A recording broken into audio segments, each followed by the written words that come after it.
Conservative leader Pierre Poilievre is taking a stand on transgender health care. Puberty blockers for minors? Yes. Do you agree with that? Do you agree with that? I think that we should protect children and their ability to make adult decisions when they are adults. After days of vague answers to reporters' questions on the issue, Poilievre now says he's against medicines for minors that pause puberty, including blockers that stop physical changes like the growth of breasts or facial hair. Justin Trudeau's again puffing out his chest, trying to divide Canadians and attack parents who are trying to protect their kids.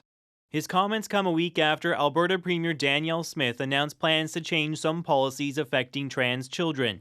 Prematurely encouraging or enabling children to alter their very biology or natural growth, including placing limits on blockers and hormones used for a gender transition and requiring parental consent for some name and pronoun changes at school. That's inspired province-wide protests. What do we want? Trans rights! What do we want them? Now! Smith says she's trying to protect kids from choices they may regret. unfortunately, there isn't long-term evidence about what happens to these kids after transition.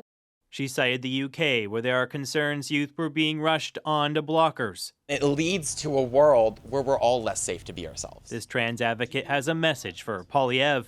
We will fight him tooth and nail every step of the way if he creates a culture war on the lives and dignity of trans people. The Prime Minister also pushed back against Poilievre's position. Is anchored in ideology and is not about protecting the most vulnerable. Doctors who treat trans patients say politicians are meddling where they don't belong. We do not need anybody to impose artificial guidelines or artificial age restrictions. There's nothing medical about this.